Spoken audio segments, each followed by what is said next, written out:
भारत के सबसे बड़े और भरोसेमंद बिजनेस हाउस टाटा ग्रुप ने एक बार फिर इतिहास रच दिया है। समूह ने फैसला किया है कि एन चंद्रशेखरन अब तीसरी बार टाटा सन्स के चेयरमैन बने रहेंगे, यानी अब वो साल 2032 तक टाटा ग्रुप की कमान संभालेंगे। ये फैसला इतना बड़ा इसलिए है क्योंकि टाटा ट्रस्ट ने इसके लिए अपने रिटायरमेंट रूल्स तक बदल दिए। टाटा ग्रुप में पहले नियम था कि कोई भी अधिकारी 65 साल की उम्र के बाद रिटायर हो जाएगा, लेकिन अब चंद्रा के लिए इस नियम को बढ़ाकर 70 साल कर दिया गया है। अब सवाल ये उठता है कि एन चंद्रशेखरन में ऐसा क्या खास है, खुद टाटा को अपने नियम बदलने पड़े। एन चंद्रशेखरन का जन्म तमिलनाडु के नमक्कल जिले के मोहनूर नाम के एक छोटे से गांव में हुआ था। उनका परिवार खेती करता था। बचपन सरकारी स्कूलों में बीता, जहां उन्होंने गणित और क्रिकेट से प्यार करना सीखा। उनका दिमाग हमेशा तेज रहा। उन्होंने कोयम्बटूर इंस्टीट्यूट ऑफ टेक्नोलॉजी से स्नातक किया और फिर त्रिची के रीजनल इंजीनियरिंग कॉलेज से कंप्यूटर इंजीनियरिंग में मास्टर्स की डिग्री ली। वो एक साधारण परिवार का लड़का था, लेकिन सपने बहुत बड़े थे। साल 1987 में उन्होंने टाटा कंसल्टेंसी सर्विसेज ज्वाइन की। धीरे धीरे उन्होंने मेहनत और योग्यता के दम पर ऊंचाइयां छूनी शुरू की। 30 साल तक टीसीएस के साथ काम करते हुए वो 2007 में कंपनी के सीईओ बने और फिर 2009 में सीईओ का पद संभाला।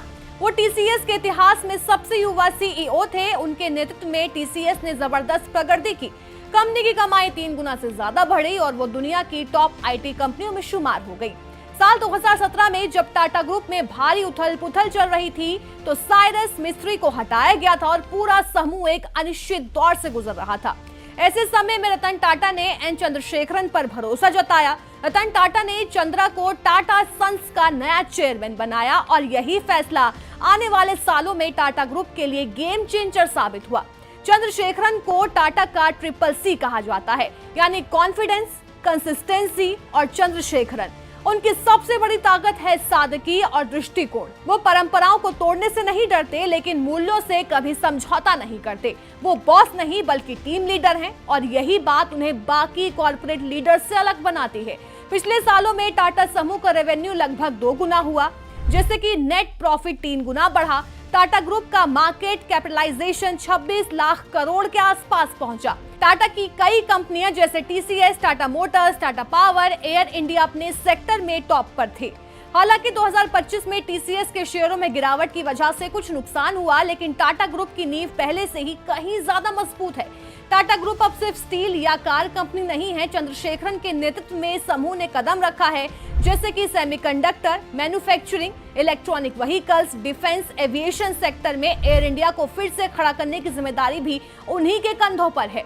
कहा जा सकता है चंद्रा वही कप्तान है जो टाटा ग्रुप में 21वीं सदी के नए बिजनेस युद्ध में जीत दिला सकते हैं। अब सवाल ये कि टाटा ट्रस्ट का भरोसा क्यों बरकरार है। टाटा ट्रस्ट का मानना है कि एन चंद्रशेखरन ने कंपनी को स्थिरता, ईमानदारी और नई दिशा दी है। रतन टाटा के करीबी होने के साथ साथ चंद्रा एक विजनरी और क्राइसिस मैनेजर भी हैं। इसलिए जब चेयरमैन के तीसरे कार्यकाल की बात आई तो टाटा ट्रस्ट ने उम्र का नियम तोड़ दिया ताकि टाटा ग्रुप का भविष्य सुरक्षित रहे। जैसे ही उनके तीसरे कार्यकाल की घोषणा हुई, बधाइयों की झड़ी लग गई। एन चंद्रशेखरन की कहानी सिर्फ एक कॉर्पोरेट सक्सेस स्टोरी नहीं है, ये कहानी है किसान के बेटे की, जिसने मेहनत और ईमानदारी से दुनिया की सबसे भरोसेमंद कंपनी का चेहरा ही बदल दिया। वो सिर्फ टाटा समूह के चेयरमैन नहीं, वो एक कप्तान, एक मार्गदर्शक और एक भरोसेमंद चेहरा है, जिन्होंने साबित किया कि नेतृत्व पद से ही नहीं, नजरिए से आता है।